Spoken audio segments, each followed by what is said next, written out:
we're used to magnetic fields coming out in this way, like around a bar magnet. They always go away from the North Pole and they always go towards the South Pole. But what we're seeing here is that any wire that has a current going through it actually produces a magnetic field as well.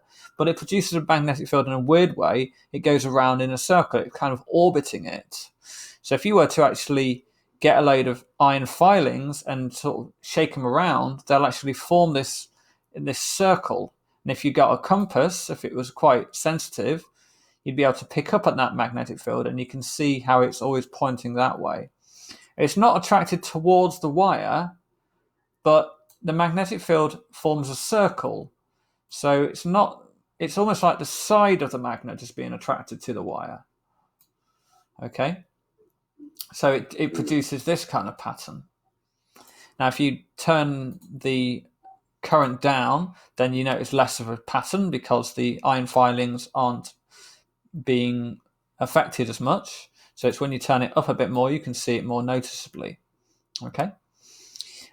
These two diagrams, what they're doing is they're saying, let's imagine that the current is coming towards you. This dot means the current is coming towards you. The cross, that means current's going in away from you, so into the board. You're looking at the wire straight down as if the wire is coming right at you, like an arrow coming right at you.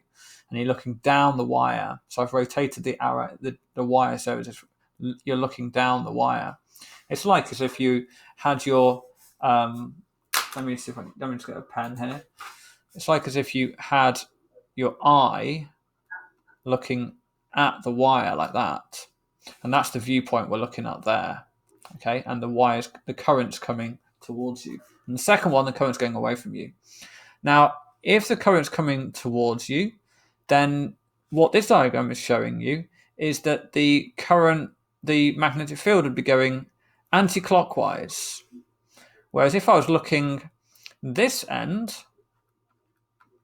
then now the current's going away from me, and it would be going clockwise from my angle. So you can, it's difficult to see that from the bottom one, but from the top one you can see, looking down, it's going anti-clockwise. Now, there's a way to work this out, and they would like you to work it out for your exam, is to use something called the right-hand rule. So if I click on this, you can see the fingers represent these arrows. So they represent the direction of the field, and the thumb represents the current. So you can do this with these pictures up here. If you got your hand, it must be the right hand, otherwise you'll get the wrong answer, exactly the wrong answer every time. If you do the right hand, you point your thumb towards you like that, you'll notice your fingers are going anti-clockwise. And if you rotate your hand around, so your thumb is going away from you into the board, into the screen, you'll now see your fingers going clockwise. So that's the right-hand rule.